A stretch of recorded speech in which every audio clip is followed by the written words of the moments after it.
याद आता है, मदीना याद आता है, मदीना याद आता है। अदब से बैठ कर उस गुंबदे खिजरा के साए में, अदब से बैठ कर उस गुंबदे खिजरा के साए में, नबी की याद में आंसू बहाना याद आता है, मदीना याद आता है, मदीना याद आता है।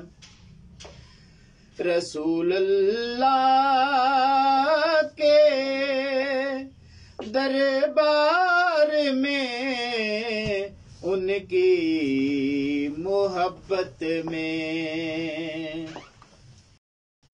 रसूलुल्लाह के दरबार में उनकी मोहब्बत में, वो तेरा रोज़ो शब का आना जाना याद आता है, मदीना याद आता है, मदीना याद आता है।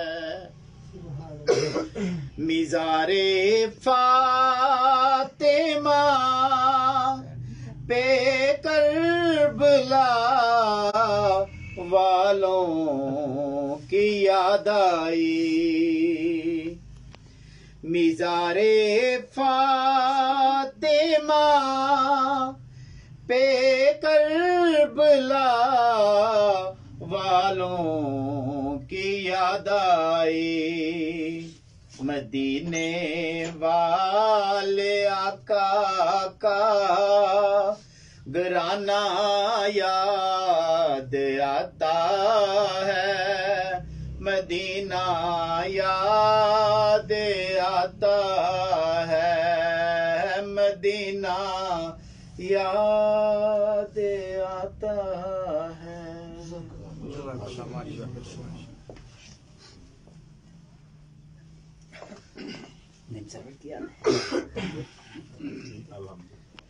माशाल्लाह बंद हो गया। डॉक्टर अमानुल्लाह साहब चलते माशाल्लाह बड़ी प्यारी आवाज है, खूबसूरत आवाज में बधा सराई कर रहे थे। स्टैंड ले आवा, लाइव करना है, लाओ नहीं चलो लाइव चल रहा है। नॉलेज होम्योपैथिक मेडिकल एसोसिएशन के स्टडी सर्कल, जैसा कि आप सबको पता है, हर 15 दिन के बाद हमारा प्रोग्राम है और पिछले कुछ देर से हमने इसको स्किप किया था, कुछ हमने इसमें प्रोग्राम नहीं किए क्योंकि मौसम की कुछ शिद्दत सर्दी की इस तरह से थी और दिन भी बहुत छोटे थे। तो कुछ ये थी कि शादियों का भी सीजन था, तो यही सोचा था कि चलें ज़रा कुछ देर के लिए स्किप करते हैं और उसके बाद इंशाल्लाह हम अपने मिशन पे दोबारा इसको कंटिन्यू करेंगे। तो आज अल्हम्दुलिल्लाह हम इस प्लेटफॉर्म पे आज हाजिर हैं। जैसा कि हमने हर लम्हा हर प्रोग्राम में ये कोशिश की है कि हम इस प्रोग्राम को इस तरह से मैनेज करें कि हमारी प्रैक्टिस, जो रोजमर्रा की हमारी प्रैक्टिस है, जो पेशेंट हमारे पास ज्यादातर बीमारियों को लेके आते हैं, हम उनके हवाले से आसानियां पैदा करें। और इसके साथ साथ चूंकि हमारे पास कुछ क्रॉनिक पेशेंट भी आते हैं, तो उस हवाले से भी इंशाल्लाह हमारा जो प्रोग्राम होता है हमने इस तरह से मैनेज किया हुआ है कि एक प्रोग्राम जो है वो हमारा अक्यूट के रेफरेंस से हो और एक जो है थोड़ा क्रॉनिक के रेफरेंस से हो, तो ताकि जिस तरह से भी तो उस चीज को इस तरह से अहाता किया जाए कि हर तरह के पेशेंट को डील करने में हमें इंशाल्लाह मदद मिले। तो आज का जो हमने प्रोग्राम तरतीब दिया वो यकीनन जिस तरह के हालात आजकल चल रहे हैं, तो ये भी हाइपरटेंशन के हवाले से बहुत अहम आज का जो मौजू है, क्योंकि जिस तरह की हमारी खुराक, हमारा रहन सहन, वो सारी चीजें जो है वो इसके ऊपर बहुत ज्यादा इफेक्ट करती हैं।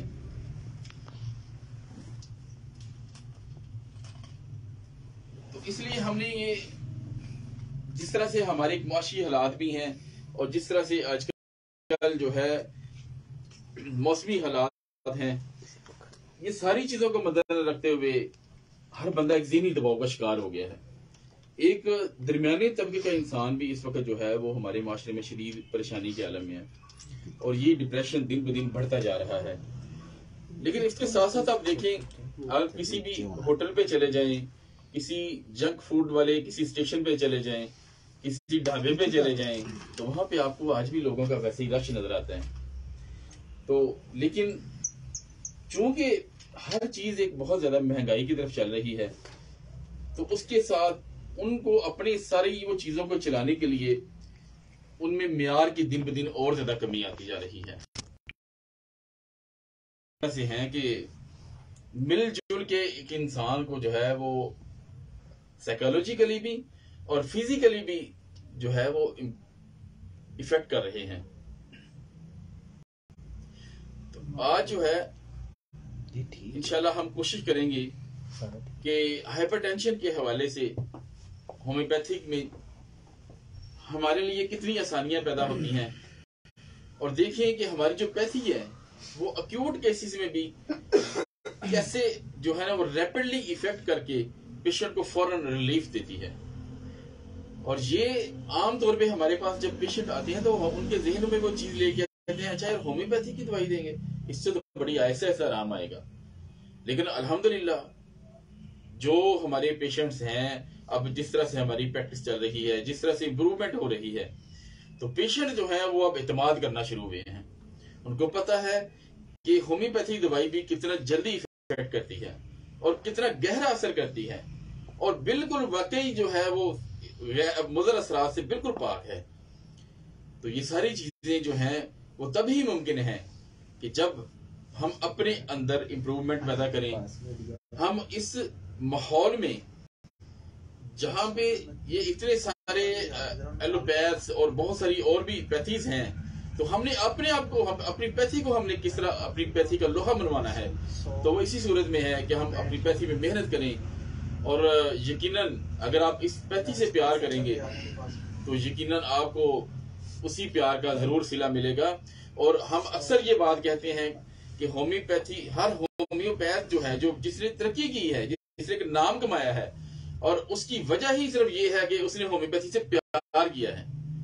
लेकिन अगर हम अपने एक डंग टपाव वाले सिस्टम पे रहेंगे और एक जो है वो एक आर्जी तौर पे किसी चीज को लेंगे, या हम बिल्कुल जो है ना वो किसी के नुस्खा जात के ऊपर ही सिर्फ बैठ जाएंगे, तो फिर नहीं कुछ होगा।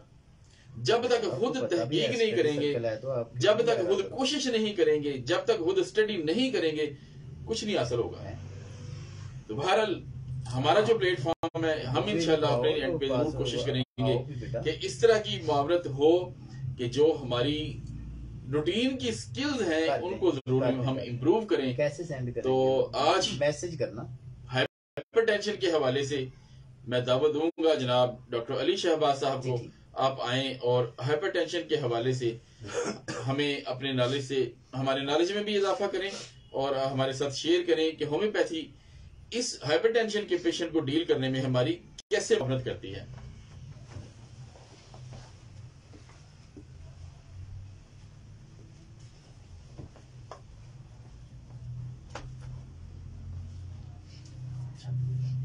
औज़ुबिल्लाहि मिनश शैतानिर रजीम, बिस्मिल्लाहिर रहमानिर रहीम। मैं अपने तमाम दोस्तों को, जो ख़ास तौर पर डॉक्टर नईम साहब,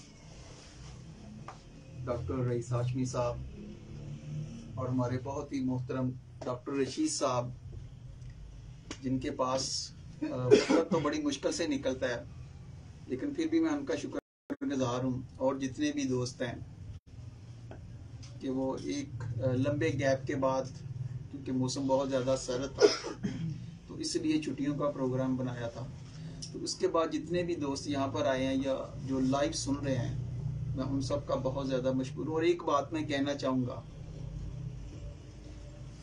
पिछले दिनों हमारी मीटिंग हुई तो उसमें तय पाया कि डॉक्टर्स कुछ ऐसा चाहते हैं कि जो क्लिनिकली उनके लिए फ्रूटफुल हो, जिनका उनकी प्रैक्टिस के अंदर वो उसका फायदा उठा सके, जो उनके लिए बेनिफिशियल हो। तो लिहाजा हमने ऐसा टॉपिक रखा जो क्लिनिकल टिप्स पर मुश्तमिल है। अब आपके सामने एक सवाल रखता हूं कि विदाउट लॉजिक या रीजन या काज जो क्लिनिकल टिप्स होती है वो भी इतनी सक्सेसफुल नहीं होती है। अगर आप अपनी प्रैक्टिस के अंदर उसको लॉजिक के साथ, उसको काज के साथ इस्तेमाल करेंगे तो फिर आप देखेंगे कि आपको उससे बहुत ज्यादा शानदार रिजल्ट मिलेंगे। मैं अपने दोस्तों से एक बात कहता हूं कि भाई आप एज अ होम्योपैथिक डॉक्टर क्या करना चाहते हैं? कुछ खास करना चाहते हैं या कुछ आम करना चाहते हैं? अगर कुछ खास करना चाहते हैं तो फिर आपको थोड़ी सी खुद एफर्ट करनी पड़ेगी। होना तो ये चाहिए कि जो टॉपिक हो कम से कम आप घर से उसको एक दफा रीड करके आए, उसके बाद आप क्रॉस क्वेश्चन करें।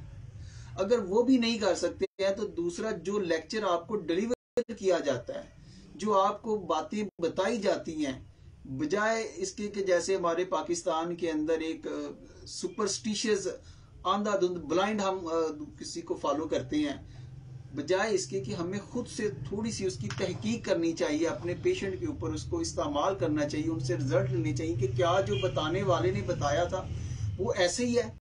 हो सकता है कि आपकी प्रैक्टिस के अंदर इससे बढ़कर कुछ आपको रिजल्ट मिले। तो जो कुछ भी आज यहां पर डिलीवर होगा तो आपने उसको क्लिनिकली अप्लाई करना है और उससे आपने रिजल्ट लेने हैं।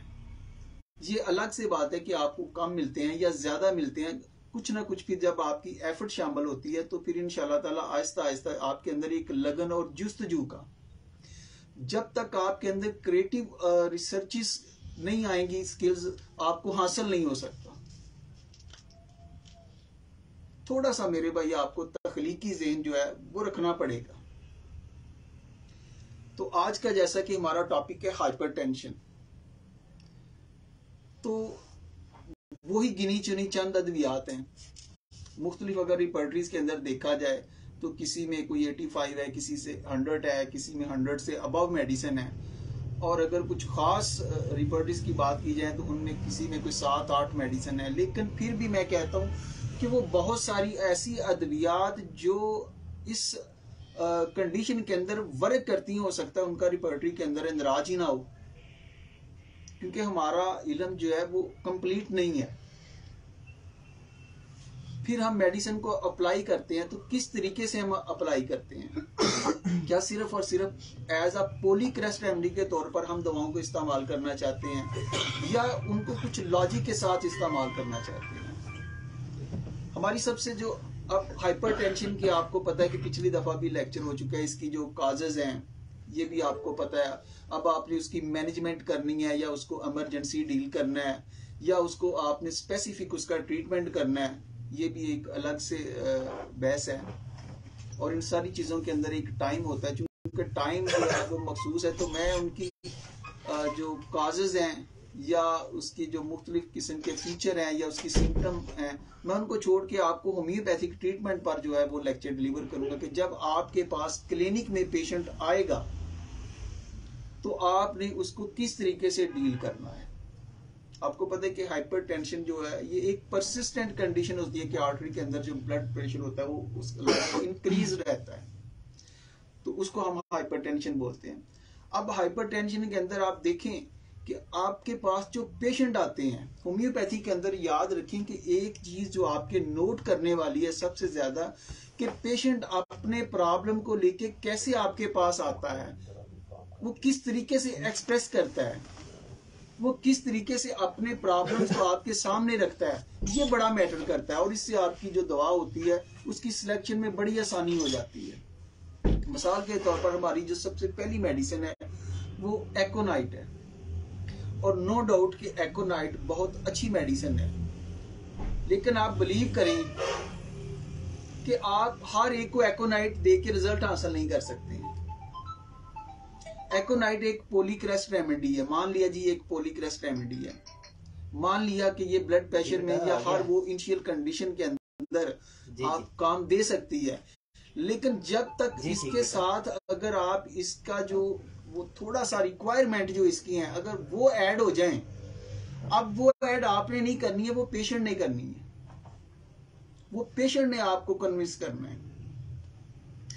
अब देखें एकोनाइट का जब भी हमारे पास पेशेंट आएगा तो उसके अंदर जो हमें चीज मिलेगी वो है उसका एंशियसनेस। एकोनाइट का जो पेशेंट होता है ये बहुत ज्यादा एंशियस होता है, अपने प्रॉब्लम को लेके बहुत ज्यादा ये डिस्टर्ब होता है, एंजाइटी के अंदर होता है और प्रेडिक्ट हिज डेथ टाइम, बल्कि डॉक्टर को कायल करता है कि डॉक्टर साहब मैंने बचना नहीं है, मैंने मर जाना है। अब देखिए कि एकोनाइट जो है इसको कहा जाता है कि ये अक्यूट कंडीशन की बहुत बड़ी मेडिसिन है। ये भी अलग बहस है कि ये बहुत सारी क्रॉनिक केसेस में भी इस्तेमाल होती है। अब एकोनाइट जब भी हम अप्लाई करेंगे तो अगर आने वाला जो पेशेंट है वो बहुत ज्यादा एंशियस है, वो प्रेडिक्ट हिज डेथ टाइम है, वो आपको कह रहे हैं कि जनाब मैंने बचना नहीं है, मैंने मर जाना है, और आपको ये भी पता है कि एकोनाइट के अंदर जो होता है वो फंक्शनल डिस्टरबेंस होती है, उसके अंदर कोई पैथोलॉजिकल वो जो प्रॉब्लम डैमेजनेस वाली कंडीशन नहीं होती है।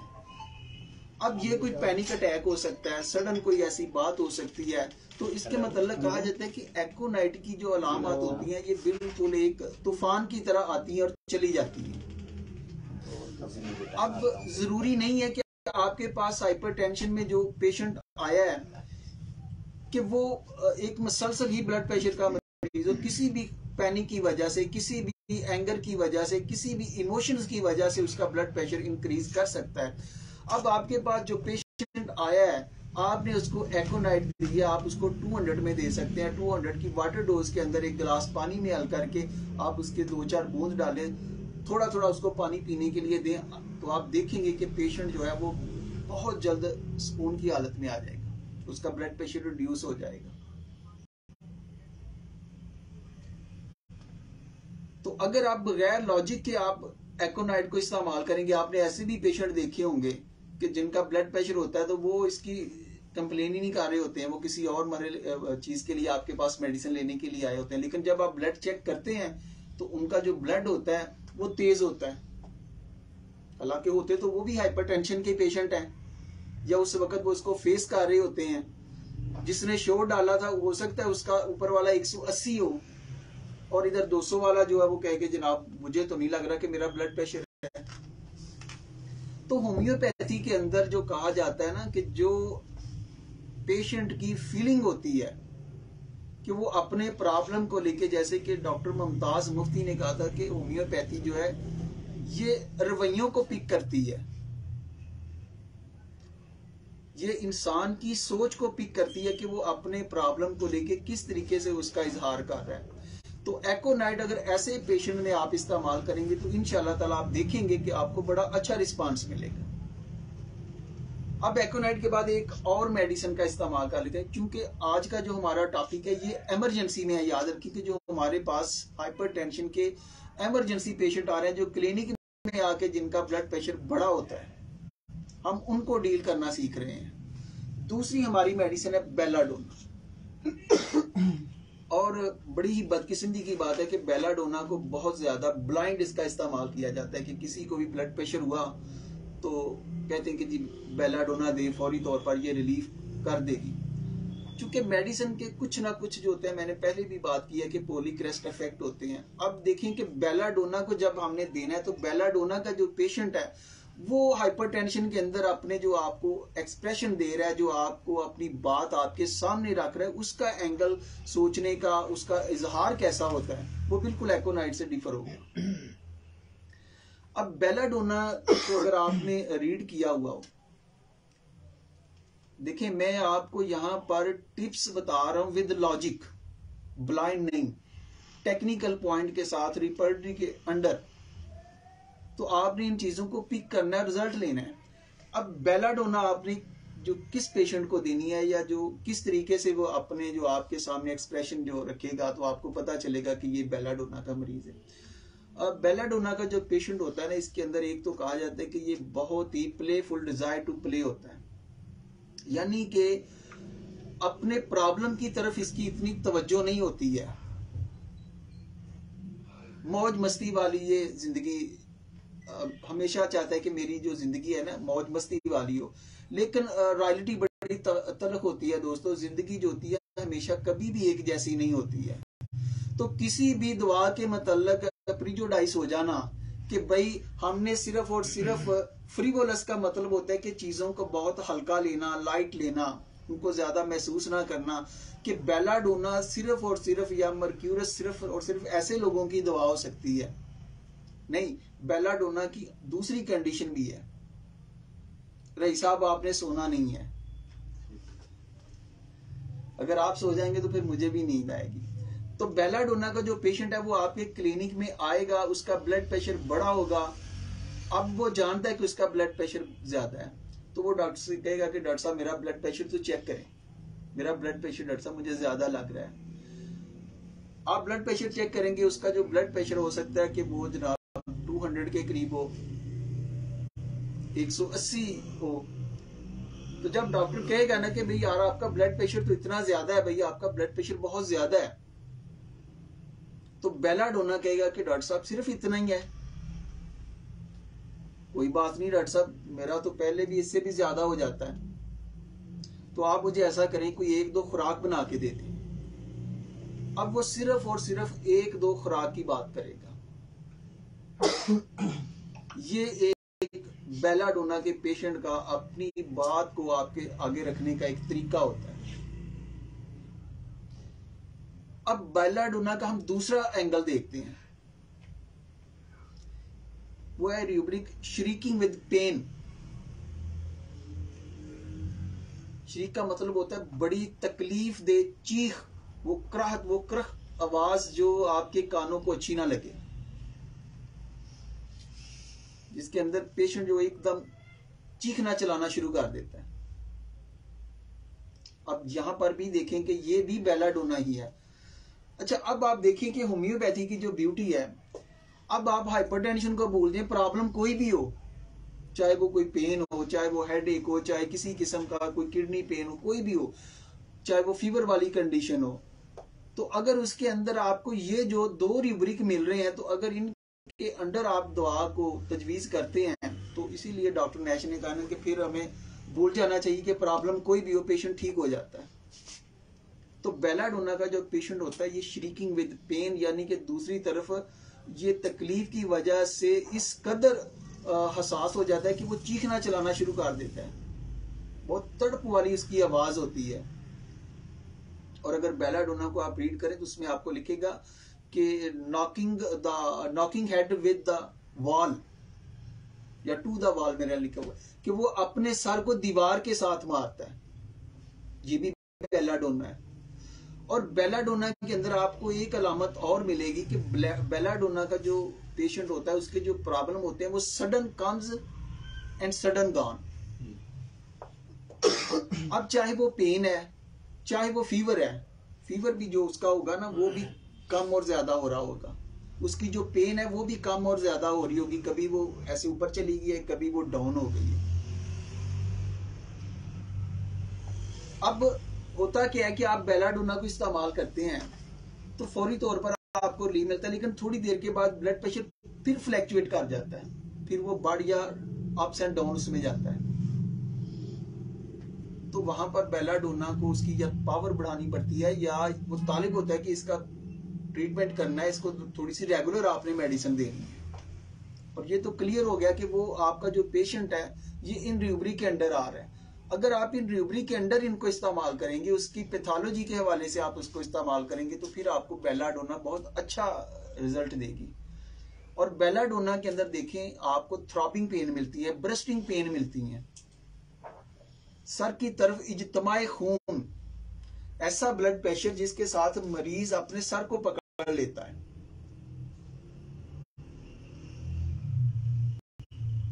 उस कंडीशन के अंदर अगर आप बेलाडोना अप्लाई करेंगे तो बेलाडोना आपको बड़ा अच्छा रिलीफ देगी। कि अगर आपके पास आप पेशेंट आया है तो वो कहेगा कि मैं डॉक्टर साहब घर में था तो मैंने ब्लड प्रेशर चेक किया था, मेरा इतना है, और जो फर्स्ट मैंने रूब्रिक लगाया फ्रीवोलस, उसके अंदर पेशेंट आपके क्लिनिक पे आया है मौज मस्ती करता हुआ, कोई परवाह नहीं है, और श्रीकिंग विद पेन वाली कंडीशन है तो डॉक्टर उसके घर जाएगा, फिर पेशेंट नहीं आएगा, फिर आप उसके घर जाएंगे ब्लड प्रेशर को चेक करने के लिए। आप देखेंगे कि उसने जनाब वो किस कंडीशन के अंदर वो किस तरह वो चीखे मार रहे हैं कि मेरा सर गया, मेरा सर फट जाएगा, या मेरे दिल की धड़कन बहुत ज्यादा तेज है। तो ये कंडीशन है बेलाडोना के इस्तेमाल की। क्लिनिकल टिप्स भी हो गई है और विद लॉजिक भी हो गई। तीसरी जो हमारे पास इमरजेंसी के लिए मेडिसिन है वो ग्लो-9 है। आपको पता होगा कि एलोपैथिक डॉक्टर जो एंजीसिड का इस्तेमाल करवाते हैं। अब डॉक्टर नैश ने इसके मतलब एक बड़ी खूबसूरत बात लिखी है कि जितनी ज्यादा कंजेशन इस दवा में पाई जाती है या जिस कदर वायलेंट और क्विक इसका इफेक्ट होता है, शायद पूरे मटीरिया मेडिका में कोई ऐसी मेडिसिन दूसरी नहीं है। अब देखिए जो रिपर्टरीज होती है ना मुख्तलिफ,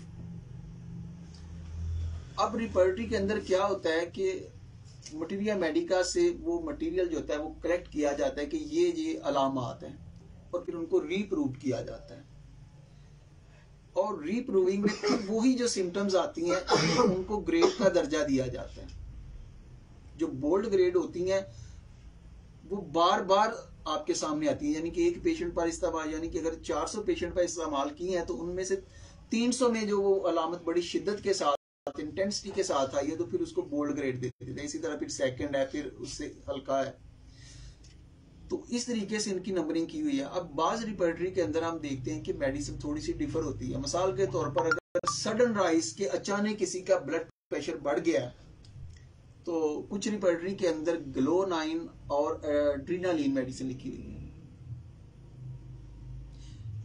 और बाज रिपर्टरी के अंदर कॉफिया क्रूडा मेडिसिन लिखी हुई है,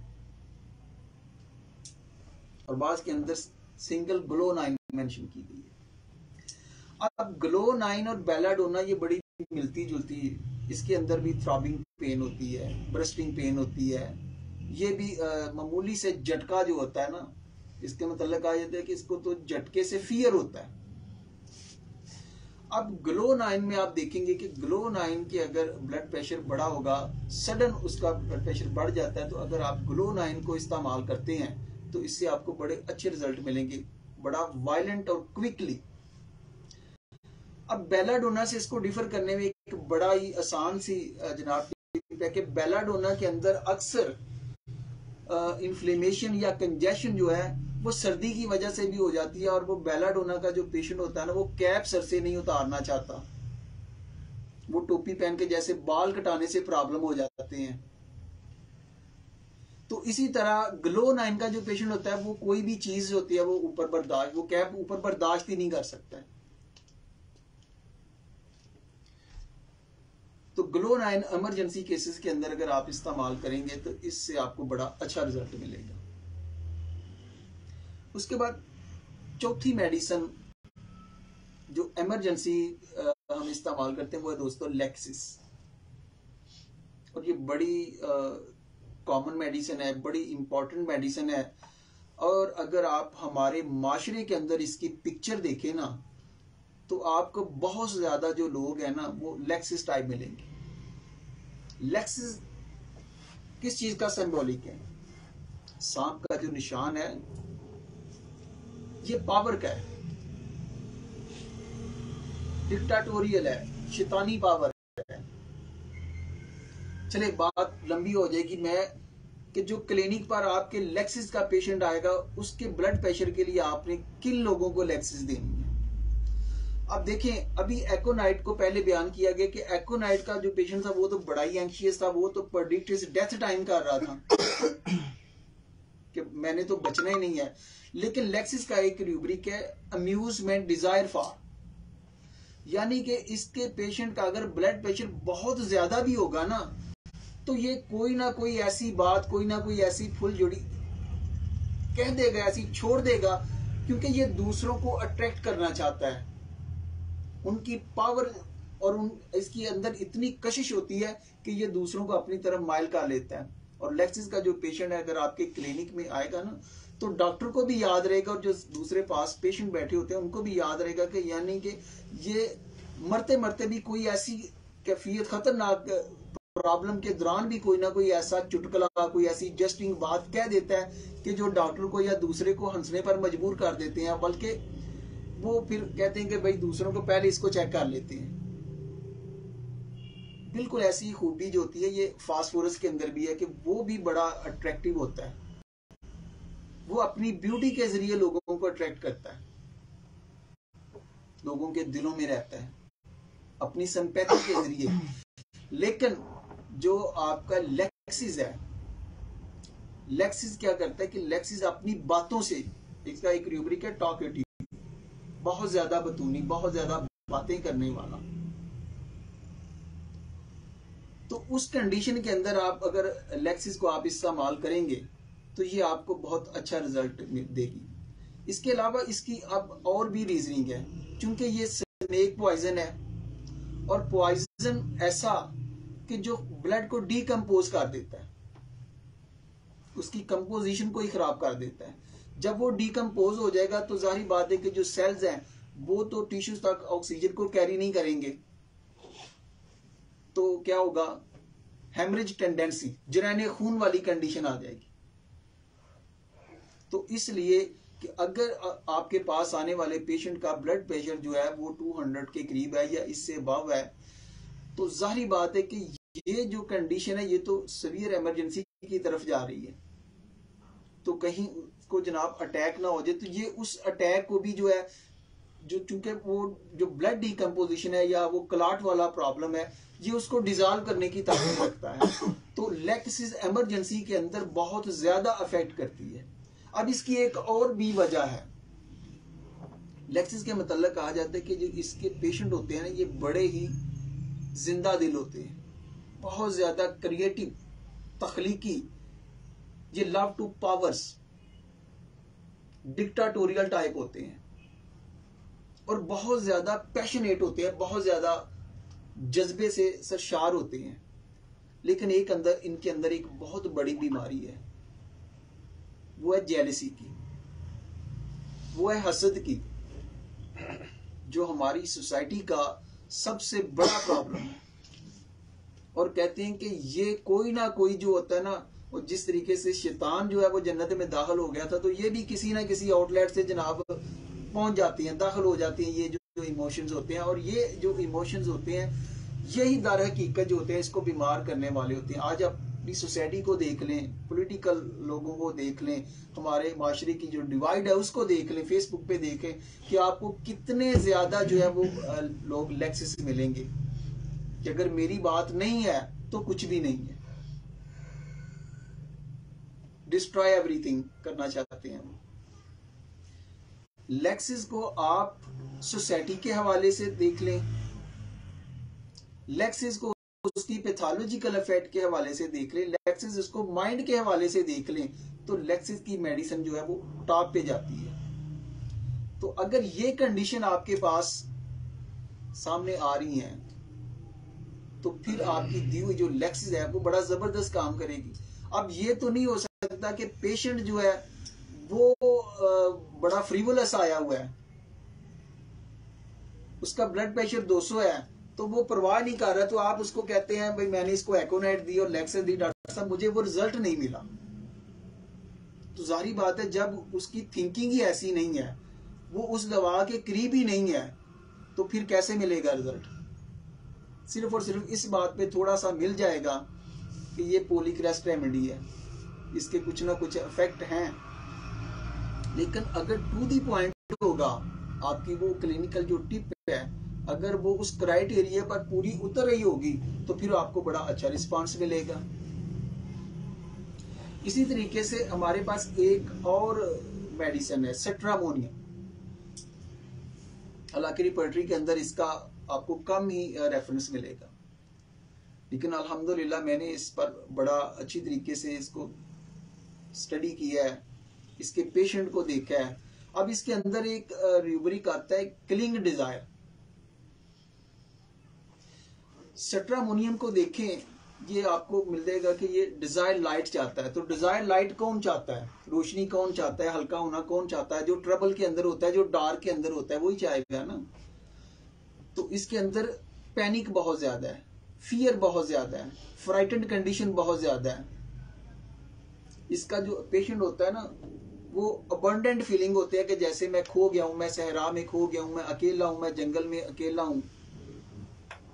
और अब जंगल में तो एनिमल्स भी हैं, कुत्ते भी हैं।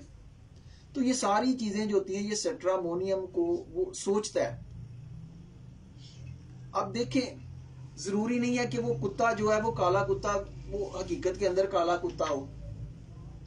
यार अगर कोई बंदा डेल्यूजन प्रेसिक्यूटेड, ही इज प्रेसिक्यूटेड, कि वो सताया हुआ है, तो जो उसके मगर हैं वो भी तो कुत्ते ही हैं ना। उसके जो बीमारियां तंग आ रही हैं वो भी कुत्ते ही हैं। अब देखिए सेट्रामोनियम का पेशेंट क्या करेगा। क्लिंग डिजायर, क्लिंग डिजायर का मतलब होता है, वो कहते हैं ना डूबते को तिनके का सहारा। कुछ पेशेंट आपने देखे होंगे तो वो कहेंगे कि जनाब हमने ना, मेरा डॉक्टर साहब ब्लड प्रेशर बहुत ज्यादा हो जाता था, तो फिर मुझे किसी ने बताया तो मैंने फलाने बाबा जी से ना ये धागा बनवा के रखा हुआ है, ये मैंने जनाब वो छल्ला पहन के रखा हुआ है। क्योंकि सेट्रामोनियम के जो पेशेंट होते हैं ये बहुत ज्यादा सुपरस्टिशियस होते हैं। जहां कहीं से ये बात सुनते हैं उसको बड़ा फॉलो करते हैं। यानी कि अगर आप वैरेटम एल्बम को एक कह लेना कि बड़े करनी वाले पीर हैं, तो ये भरनी वाले मरीद होते हैं। ये समझते हैं कि जनाब मेरा कनेक्शन है, मेरा लिंक है, तो अब मैं हर बला से सेफ हूं। तो सेट्रामोनियम क्लिंग डिजायर करता है कि सेट्रामोनियम का पेशेंट का अगर ब्लड प्रेशर थोड़ा सा भी बढ़ेगा तो वो फौरन दौड़ लगा देगा। जो भी डॉक्टर होगा, जो भी पास मिल जाए, डॉक्टर साहब मेरा फौरी तौर पर ब्लड चेक करें, उसके चेहरे से हवाइयां उड़ी होगी, पैनिक वाली कंडीशन होगी कि डॉक्टर साहब मेरा जो ब्लड प्रेशर, उसको डर होता है बहुत ज्यादा, उसको फियर्स होते हैं, खौफ होते हैं, वो रोशनी में आना चाहता है। तो अगर ऐसे पेशेंट को आप सेट्रामोनियम इस्तेमाल करवाते हैं, और अगर आप सेट्रामोनियम को रीड करें, तो डॉक्टर नैश ने इसका एक, वो कहते हैं कि ट्राई एंगुलर तगड़म 3 अद्वियात का बेलाडोना है, सेट्रामोनियम है और वैरेटम एल्बम है, मेरे ख्याल में कि 3 अद्वियात का एक तगड़म पेश किया हुआ है कि इनके अंदर जो हज़ियानी कैफियत है ये बहुत ज्यादा होती है। अब सेट्रामोनियम देखें कि इतनी ये आपको इतना ब्राइट माइंडेड बना देगी कि वो बहुत ज्यादा हमारी सोसाइटी के अंदर देखें कि जो बुजुर्ग लोग होते हैं, जो दूसरों के ऊपर डिपेंड करते हैं। सेट्रामोनियम देखें ना कि ये डिपेंडेंट पर्सन है। मैंने पहले आपको मिसाल दी है कि ये बहुत ज्यादा सुपरस्टिशियस होता है। ये बहुत ज्यादा जनाब, जो पीर साहब ने कह दिया ना, जो लकीर खींच दी है, इसने उससे पीछे नहीं हटना। तो अब बुजुर्गों के अंदर देखें कि आपको एक रूब्रिक मिलेगा, फियर इंजर ऑफ, जख्मी होने का खौफ, delusion injure of injure being, कि सताए भी जा रहे हैं, जख्मी भी हो रहे हैं, और मजीद जो है जख्मी होने का खौफ होता है। अब यहां पर ना एक रूब्रिक है, आप देखें, पहले मैं वो रूब्रिक आपके सामने रखूंगा। अब देखिए सेट्रामोनियम के अंदर एक एंगल तो ये है कि वो फौरी तौर पर क्लिंग कर रहा है कि जो आपके पास पेशेंट आया है, चाहे वो गेस्ट आया है, तो वो फौरी तौर पर ब्लड उसने दौड़ लगा दी है, बल्कि जो दूसरे होते हैं वो घर वाले होते हैं, वो उसके रिश्तेदार उसके पीछे पीछे होते हैं, भाई ऐसा इमरजेंसी क्या हो गया है जी, मेरा ब्लड प्रेशर बढ़ गया है। जब मेरा ब्लड प्रेशर बढ़ जाता है तो मुझे बहुत ज्यादा पैनिक होता है, पता नहीं क्या हो जाना है। अच्छा, अब देखें कि कुछ पेशेंट आपके पास ऐसे भी आते हैं जिनका ब्लड प्रेशर भी ज्यादा होता है। आपने चेक किए होंगे ना, उनका 200 से भी बाज़ किसी पेशेंट का ब्लड प्रेशर ज्यादा होता है, लेकिन वो किसी और प्रॉब्लम के लिए आपके पास आए होते हैं या थोड़ी बहुत मेडिसिन लेने के लिए आए होते हैं। तो जब आप उनका ब्लड प्रेशर चेक करते हैं तो उनका ब्लड प्रेशर बड़ा होता है। आप कह देंगे भाई आपका तो ब्लड प्रेशर बहुत ज्यादा हो गया है, तो वो एक रूब्रिक है, well says he is when very sick. Well says he is when very sick, के पेशेंट प्रॉब्लम के अंदर है, उससे पता है कि मेरा ब्लड प्रेशर ज्यादा हुआ है, लेकिन फिर भी वो कहता है कि मैं ठीक हूं। ऐसे पेशेंट आपके पास आते हैं ना। अब अगर उन पेशेंट को आप जो है वो लेक्सिस देते हैं या एकोनाइट देते हैं तो वो काम करेगी? नहीं, कभी भी नहीं करेगी। अब इनके पीछे लॉजिक है कि भाई वो ऐसा प्रॉब्लम भी है, ब्लड प्रेशर भी ज्यादा है, आप चेक कर रहे हैं, तो वो कह रहे हैं कि जनाब मेरा तो ब्लड प्रेशर इतना तेज नहीं है। अब अगर देखिए इनके अंदर मेडिसिन कौन सी आ रही है, इसके अंदर ओपियम मेडिसिन आ रही है, इसके अंदर आर्निका मेडिसिन आ रही है। अब आर्निका या ओपियम जो है ये आपके ब्लड प्रेशर की और दोनों ही आपकी ब्लॉकेज की बहुत बड़ी मेडिसिन है, ये पैरालिसिस की बहुत बड़ी मेडिसिन है।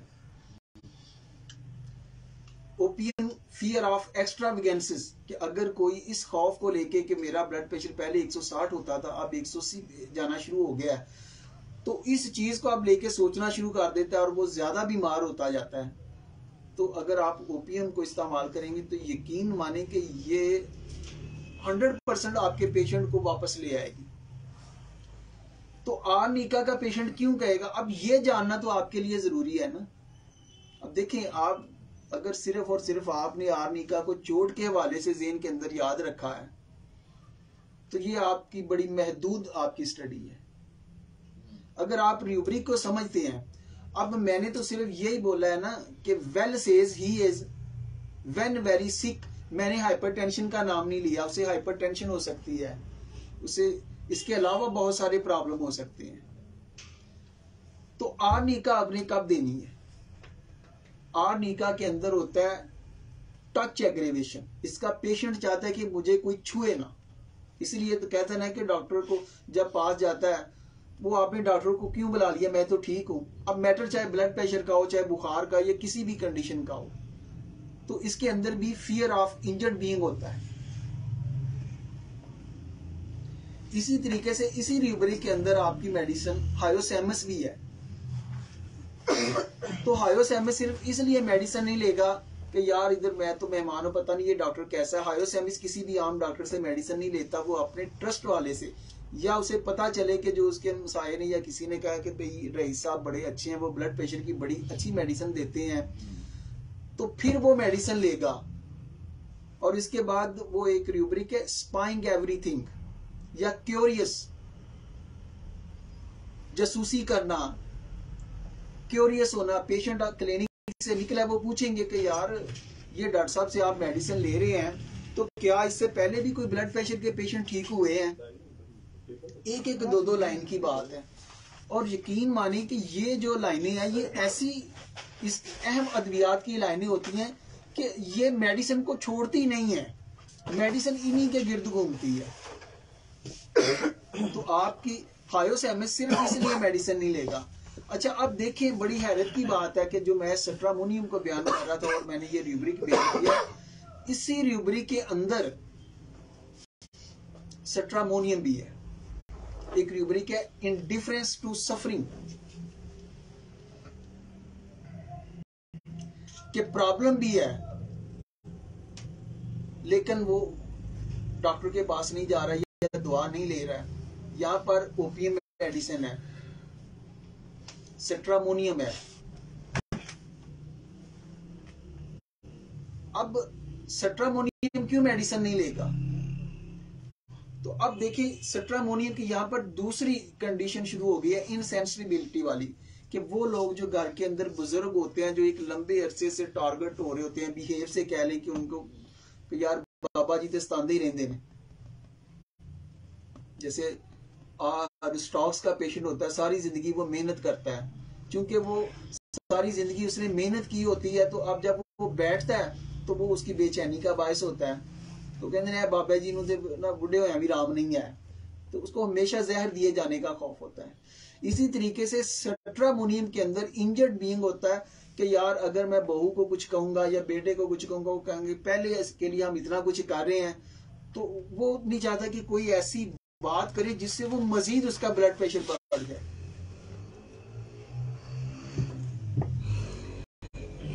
इसी तरीके से ब्लड प्रेशर के लिए आपकी मेडिसिन है नेट्रम्योर, बड़ी अच्छी मेडिसिन है, ऑरोमेट बड़ी अच्छी मेडिसिन है।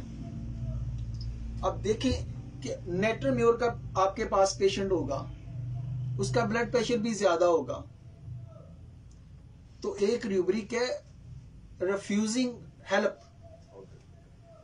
नेट्रम्योर और ऑरोमेट जो होते हैं ये मदद नहीं लेना चाहते। अब नेट्रम्योर क्यों नहीं मदद लेना चाहता? मैं ठट्ठा बन जाऊंगा। उसको अपनी सेल्फ रिस्पेक्ट बड़ी प्यारी होती है, वो नहीं चाहता कि वो दूसरों के सामने जो है ना वो उसका ठट्ठा किया जाए कि या जनाब दूसरे सोचे कि लो जी ये तो ऐसा है। इसलिए वो अपने प्रॉब्लम, इसलिए वो इंट्रोवर्टेड है। और आर्मेट भी है, वो सुसाइड की तरफ चला जाता है, किसी को पता भी नहीं लगने देता। आर्मेट ब्लड प्रेशर की बहुत बड़ी मेडिसिन है और ये कह लें कि परमानेंट ट्रीटमेंट में आएगी। वक्ती तौर पर भी ये कर सकती है, लेकिन इसके लिए क्राइटेरिया होगा कि ऐसे पेशेंट जो बहुत ज्यादा ड्यूटीफुल होते हैं, अपने सारे मामलात को बड़े अच्छे से करते हैं, लेकिन फिर भी जब वो ख्याल करते हैं कि यार मेरी तो जो मैं कर रहा हूं, मेरी कीती कतरी ते सारी खूज, मेरा तो कोई नाम ही नहीं लेंदा है, तो यहां से उसके प्रॉब्लम शुरू हो जाते हैं। अब वो चाहे लीवर का प्रॉब्लम हो जाए, चाहे वो जिगर का प्रॉब्लम हो जाए, चाहे किडनी का प्रॉब्लम हो जाए, तो आर्मेट की ये जो सोच होती है ये दिल को ले जाती है, तो उसको दिल के बहुत ज्यादा प्रॉब्लम हो जाते हैं। तो आर्मेट के लिए आपको ये क्राइटेरिया चाहिए।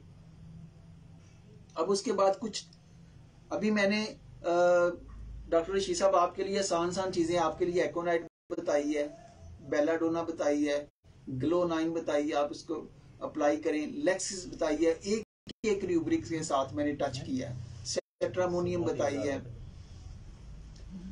उसके बाद आ जाते हैं हमारे पास एलियम स्टाइवा एक मेडिसिन। अब देखें एलियम स्टाइवा को एज एक फूड के तौर पर भी लिया जाता है, सिर्फ मेडिसिन ही नहीं, फूड के तौर पर भी इसका इस्तेमाल किया जाता है। और ये मेडिसिन क्या करती है, ये वेजोडाइलेशन करती है आर्टरीज के अंदर। एलियम स्टाइवा जो होती है ये वाइजोडाइलेशन करती है, नालियों को, आर्टरीज को खोल देती है, यानी कि वो फैल जाती हैं और जो ब्लड प्रेशर होता है वो डाउन हो जाता है। एलियम स्टाइवा जो है ये किन लोगों को आप इस्तेमाल करवाएंगे? ऐसे ब्लड प्रेशर के लोग जो बहुत ज्यादा खाने पीने के शौकीन होते हैं, फ्लैशी, मोटे ताजे, जिनका वेट ज्यादा होता है, तो अगर आप उन लोगों को इस मेडिसिन का इस्तेमाल करवाएंगे तो क्या होगा, उनका वेट भी डाउन होगा, उनका कोलेस्ट्रॉल लेवल भी कम होगा। इसी तरीके से आपके पास क्रेडिगस मेडिसिन है, बहुत ही जबरदस्त मेडिसिन है, ये हार्ट के मसल्स को ताकत देती है और इस तरह वो जो दिल होता है वो बड़े अच्छे तरीके से काम करता है। ये कोलेस्ट्रॉल को भी रिड्यूस करती है और ये बड़ी अच्छी स्पोर्टी मेडिसिन है। लेकिन किसी भी चीज को जो आप डायनामिक फॉर्म में इस्तेमाल कर रहे हैं, क्या वो उसका मुकाबला नहीं कर सकता? गधा कमजोर हो ना तो आप उसको चाबक देंगे तो वो भागेगा, इसका मतलब ये नहीं है कि वो उसी स्पीड से भाग रहा है। तो बार बार का क्रेटिकस अगर आप देंगे तो फिर उसके जो साइड इफेक्ट भी, क्योंकि उसने तो दिल की धड़कन को और दिल की स्पीड को तेज कर देना है, मसल से उसकी जो मूवमेंट होती है वो फास्ट हो जानी है। तो इसलिए पोटेंसी के अंदर इसका इस्तेमाल करें, आपको बहुत अच्छे रिजल्ट मिलेंगे। अगर आप गेहूं में करते हैं तो एक लिमिट तक करें, इससे आगे मत जाएं। होम्योपैथी की ब्यूटी जितनी भी है ना, वो आपको डायनामिक फॉर्म में मिलेगी। ज्यादा तो नहीं हो गया? नहीं। अच्छा जी, तो ये दो आपको मैंने मेडिसिन बताई हैं। उसके अलावा जो ये मदर टेंजर के अंदर क्रेटिकस और एलियम स्टाइवा, इसी तरीके से लाइकोपस मेडिसिन है एक, वो भी इसके लिए बहुत ही अच्छी मेडिसिन है। अब इसके अलावा अगर आप देखेंगे तो आपको बेशुमार अद्वियात मिल जाएंगे, लेकिन सिर्फ और सिर्फ बात यह है कि जब तक आपके अंदर, मैं कहता हूं कि होम्योपैथी डॉक्टर हर एक के लिए उतना कुछ ही है जितनी वो मेहनत करता है। ये without effort, without passion, possessed वाली कंडीशन करनी पड़ेगी। इसको अपने ऊपर आपको सवार करना पड़ेगा। ये ग्रेजुअली आपका जो होम्योपैथिक ट्री नशोनुमा पाएगा और एक वक्त आएगा कि ये बहुत ज्यादा आपके लिए फ्रूटफुल होगा, बहुत ज्यादा फल देगा। तो अगर स्टडी से आप हटके रहेंगे, सिर्फ और सिर्फ सुनी सुनाई बातों पर, प्रिजुडाइज प्रैक्टिस पे, तो फिर तो आप घूमते ही रहेंगे। कोलेस्ट्रीनम का भी सर कोई वो जितनी भी एंटी कोलेस्ट्रॉल है वो तो डेफिनेटली वहां पर आएंगे, क्योंकि मैंने वो मेडिसिन आपके सामने मेंशन की हैं जो मेरे भाई रशीद साहब को जो है सपोर्ट करें, वो अपने क्लिनिक में इस्तेमाल करें और ये जो पॉइंट है उनको ज़हन के अंदर रखें। अब ये हमारा जो सिस्टम है ना, ये बड़ा ही खूबसूरत है। कल मेरे पास ऐसी एक पेशेंट आई,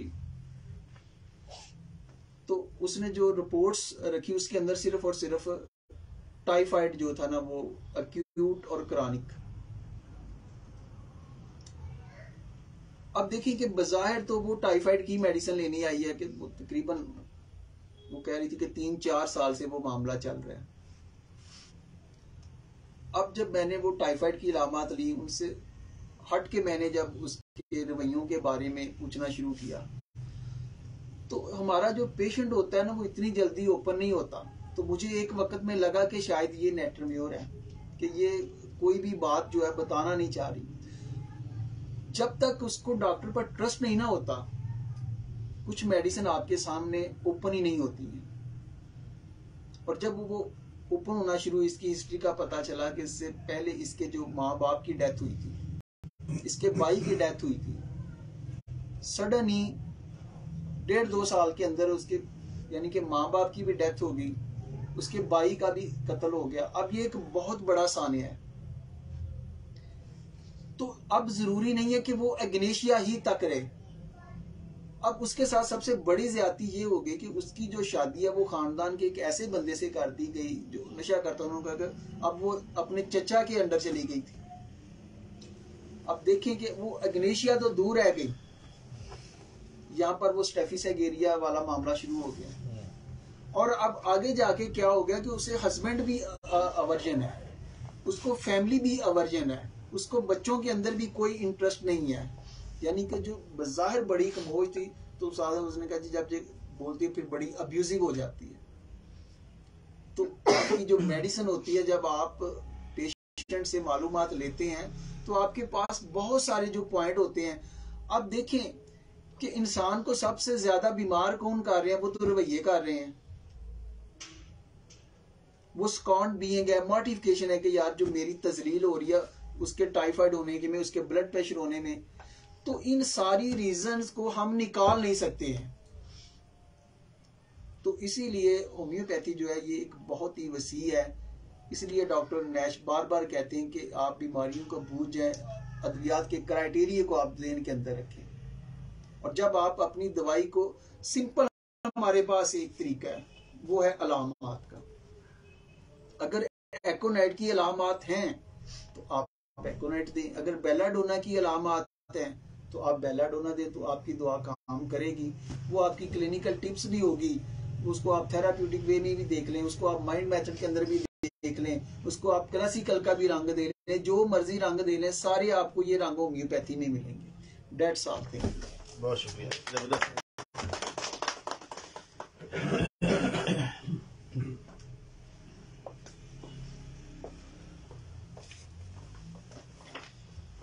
बहुत शुक्रिया डॉक्टर अली शहबाज साहब, जिस तरह से आपने आज इस टॉपिक को बयान किया है, यकीन करें हमेशा ही दिल खुश होता है। और एक ही बस रिक्वेस्ट ये करूंगा कि जितने भी हम यहाँ पे बैठे हैं, डॉक्टर ये लेक्चर सुना है, अगर हमने पहले इसको स्टडी नहीं किया तो हम जाके जरूर इसको सुने और स्टडी करें और इसको रिवाइज करें, एक दफा सुन लें जाके, और इंशाल्लाह सुनेंगे तो फिर कुछ ही चीजें जो स्किप हो जाती हैं माइंड से वो फिर दोबारा, और एक अपने तौर पे जाके एक नोट चाहे वो बना लें तो वो बड़ा फ्रूटफुल होगा। अगर कुछ चीजें अंदर से निकालें तो वो यही निकलती हैं, दो चीजें। एक तो ये है कि काज, आप देखिए ना कि एक्चुअल ब्लड प्रेशर तो कोई बीमारी नहीं है, किसी वजह से आया है, चाहे वो कोई ग्रेजुअली आया है या वो सडन है, दोनों कंडीशन में एक्चुअल तो वो काज उसकी जो है ना वो असल चीज काज है इसकी। और उसके बाद जो सेकंड चीज है जो मेडिसिन के रेफरेंस है ना, तो मेडिसिन का हमेशा हम एक ये बात कहते हैं कि हर मेडिसिन का एक थीम है, उस थीम के अंडर ही मेडिसिन रहना है, उसमें बीमारी चाहे कोई भी है। जितनी भी पॉलीक्रिस्ट रेमेडीज हैं अगर आप देखें तो उनका तो यकीनन एक दायराकार बहुत वसी है, लेकिन थोड़ा सा अगर उससे पीछे हटें तो बाकी जो मेडिसिन हैं उनका तो ज्यादा फोकस ही उन चंद चीजों के ऊपर मोस्टली ज्यादा रहता है। तो ये कोशिश करें कि जब भी किसी मेडिसिन को स्टडी करें तो उसका जो है ना जीनियस जैसे होता है ना वो उसका मेडिसिन का, वो उस चीज को जरूर माइंड में रखें कि इस मेडिसिन का जीनियस क्या है। मेडिसिन हमेशा वहीं पे, अब देखिए जैसे डॉक्टर साहब ने बेलाडोना को भी एक्सप्लेन किया, अब हालांकि ब्लड प्रेशर हो रहा है, लेकिन बेलाडोना की वही कैफियत है कि सडन आना, अचानक आना और अचानक गायब हो जाना, वो वहां पे जरूर मिलेगी। कोई भी मेडिसिन है, चूंकि होम्योपैथी में एक स्पेसिफिक तो कोई चीज है नहीं कि ब्लड प्रेशर के लिए ये अद्वियात हैं, बुखार के लिए ये है, ऐसा तो यकीनन नहीं, आपको पता है। तो काज पे चले जाएं तो यकीनन को बहुत ज्यादा आसानी होगी। और सेकंड मेडिसिन के हवाले से ये चीजें हैं। अगर वैसे फिजिकली देखा जाए कुछ चीजें जो है लोग ज्यादा सेटिस्फाइड होते हैं हमेशा कि वो चाहते हैं यार डॉक्टर साहब मेरा कोई टेस्ट उस्ट करवा लें, तो एक समझ लें कि आपकी भी मजीद थोड़ी बेहतरी के लिए और पेशेंट की भी एक नफ्सियाती जो अप्रोच को उसको सेटल करने के लिए तो बेहतर है साथ उनकी कुछ जैसे कोलेस्ट्रॉल लेवल है, इस तरह की जो एक दो टेस्ट वगैरह ना वो करवा लें, ठीक है, ताकि वो आपको पेशेंट भी मेंटली सेटिस्फाइड भी हो जाए। सबसे ज्यादा जरूरी है पेशेंट को सेटिस्फाइड करना। अगर आप सेटिस्फाइड कर लेंगे तो पेशेंट आपको टाइम देगा, एक दफा नहीं आराम है, 2-3 दफा आपके पास आएगा, डॉक्टर साहब आराम नहीं इस दफा आया, फिर वो आ जाएगा। लेकिन कब आएगा कि जब आप उसको सेटिस्फाइड करने में कामयाब हो जाएंगे, आप अपना एतमाद उसके ऊपर कायम कर लेंगे। तो बहरहाल बहुत शुक्रिया डॉक्टर अली शहबाज साहब, बड़े खूबसूरत अंदाज में जो है इसको बयान किया टॉपिक को, अल्लाह पाक जज़ाए खैर अता करे। और मैं बहुत ज़्यादा यकीनन मशकूर हूँ डॉक्टर नईम सरवर साहब का, और जनाब मुर्तबा साहब शरीफ लाए हैं मैक्टम की तरफ से, और मैक्टम ने हमेशा हमें बहुत सपोर्ट किया है, और यकीनन इनकी जो प्रोडक्ट्स हैं वो भी हम यूज़ करते हैं, वो भी हमें वहाँ पे हेल्पफुल है हमारे लिए बहुत ज़्यादा। इनके टी नंबर्स बड़े अच्छे हैं, और किसी भी आप इसको बीमारी में किसी डिजीज में एज ए हेल्पिंग अगर आप यूज़ करके देखें तो यकीनन मैं तो पर्सनली भी इनको यूज़ करता हूँ और बहुत अच्छे रिजल्ट्स हैं। हम यकीनन इनके लिए भी दुआ गो हैं कि अल्लाह पाक आपको जज़ाए खैर अता करे। और डॉक्टर नदीमुल्लाह शेख साहब के भी मशहूर हैं कि उन्होंने हमेशा हमारे इस काविश को जो है वो सपोर्ट किया, और आपका बहुत शुक्रिया डॉक्टर नईम सरवर साहब आपकी आमद का। तो इसके साथ ही जो है मैं दावत देता हूँ जनाब डॉक्टर अब्दुल रशीद साहब को कि सारा पाएं और दुआएं खैर करें।